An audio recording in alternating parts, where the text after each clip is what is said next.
फरवरी। जी हाँ प्यारे बच्चों, ये डेट तो अब सभी सीबीएसई के क्लास 10th वाले बच्चों के दिमाग में आ चुका होगा कि पहला मेन सब्जेक्ट का पेपर 27 फरवरी से स्टार्ट हो रहा है इंग्लिश का।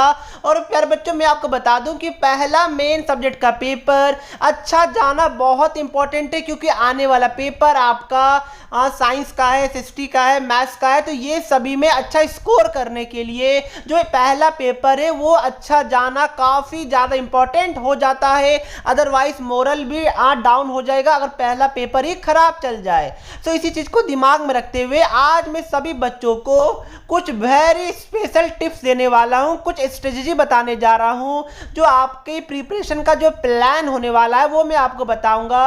अगर आप इसको दिमाग में रखिएगा तो डेफिनेटली आप लोग 27 फरवरी वाले पेपर को फोड़ के आइएगा। काफ़ी इंपॉर्टेंट है, आपकी प्रिपरेशन को इन्हेंस करेगा, एक लेवल बूस्टअप करेगा। तो एंड तक जरूर देखिएगा। और प्यारे बच्चों हमारे एफर्ट के लिए एक सब्सक्राइब और एक लाइक जरूर कीजिएगा। तो अब आपका पहला क्वेश्चन जो कि सभी बच्चों का है कि सर हमने अब तक इंग्लिश में कुछ भी नहीं पढ़ा है तो क्या 90% आ सकता है? यस प्यारे बच्चों, इवन बच्चे 4 दिन एक रात भी पढ़ के इंग्लिश को फोड़ देते हैं, बट अभी भी आपके पास सफिशिएंट टाइम बचा हुआ है। मैं ये नहीं बोल रहा हूं कि आप लोग 20 फरवरी के बाद से इंग्लिश को पढ़िएगा, ना, ये आपका मिसकंसेप्शन है। ये अगर ये आप फॉलो कीजिएगा तो डेफिनेटली आपको लॉस हो सकता है। इसलिए अभी से ही आप लोग इंग्लिश को डेली 30 से 60 मिनट्स देना स्टार्ट कर दीजिए। तो क्या 90% लाना पॉसिबल है? यस, आसानी से, इवन 95 प्लस भी लाना आसानी से पॉसिबल है। सफिशिएंट टाइम आपके लिए बचा हुआ है और इसी टाइम बच्चे अपने आप को अब प्रूव करते हैं, एग्जाम में फोड़ कर आते हैं। तो the answer is yes, you can easily score more than 95% during this days. ये बात को दिमाग में रखिएगा। तो सबसे पहला जो सबसे इंपॉर्टेंट है वो मैं आपको बता दूं कि कॉन्सेप्चुअल क्लैरिटी। इसका मतलब क्या हुआ कि प्यारे बच्चों आपको पता होना चाहिए कि आपके लिटरेचर वाले सेक्शन के अंदर आपका ऐसा क्वेश्चन आएगा जिसमें आपको आपके लिटरेचर की जो पोयम वाला चैप्टर है उससे 4 लाइन उठा के दे दिया जाएगा एंड उससे टोटल 5 क्वेश्चन 1 मार्क्स के पूछे जाएंगे। कुछ एमसीक्यूज हो सकता है, कुछ फिल इन द ब्लैंक्स हो सकता है। तो इस केस में बच्चे गलती क्या करते हैं कि जो आपके लिटरेचर बुक में जो पोयम दिया हुआ है उसको आप लोग line by line, word by word पढ़ते ही नहीं है। देखिए बाकी चैप्टर्स को भले आप लोग समरी देख लीजिए चलेगा, बट जो पोयम वाला चैप्टर है उसका वर्ड बाय वर्ड मीनिंग आपको पता होना चाहिए। अदरवाइज ये आप पे बहुत बड़ा लॉस आपको दे सकता है, क्योंकि सीबीएसई पूछ सकता है पोयम वाले से कि इस वाले वर्ड का सिनोनिम क्या है, इस वाले वर्ड का मीनिंग क्या है, ये वाला वर्ड किस कैरेक्टर के लिए यूज किया गया है। तो ये सारा क्वेश्चन पूछा जा सकता है। तो यस, पोयम वाले चैप्टर को जरूर लाइन बाय लाइन मीनिंग के साथ पढ़ लीजिएगा। बाकी चैप्टर को अगर आप लोग समरी भी कीजिएगा तो चलेगा।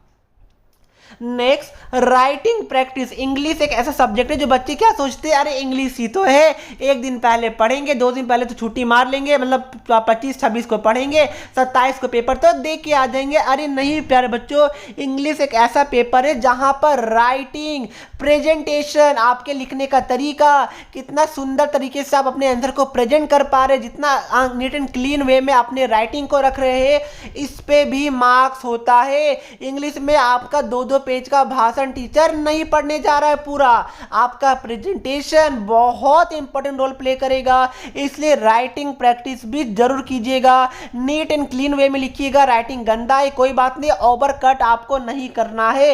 राइटिंग गंदा है तो 2 वर्ड के बीच में प्रॉपर गैप दीजिए प्यारे बच्चों। नीट एंड क्लियरली अंडरस्टूडेबल होना चाहिए, रीडेबल होना चाहिए। अगर रीड करने में ही टीचर को प्रॉब्लम हो रहा है तो डेफिनेटली इंग्लिश में आपका marks up to the mark नहीं भी आ सकता है। इसलिए दिमाग में रखिएगा कि राइटिंग प्रैक्टिस भी साथ साथ करते जाना है। Okay, very good. अदरवाइज आपको पता भी नहीं चलेगा कि आपका 3 घंटा कब पार हो गया। नेक्स्ट कि आपको सिलेबस पता होना चाहिए कि भाई 12 ग्रामर क्वेश्चन आ रहा है जिसमें आपको 10 ग्रामर क्वेश्चन को अटेम्प्ट करना है।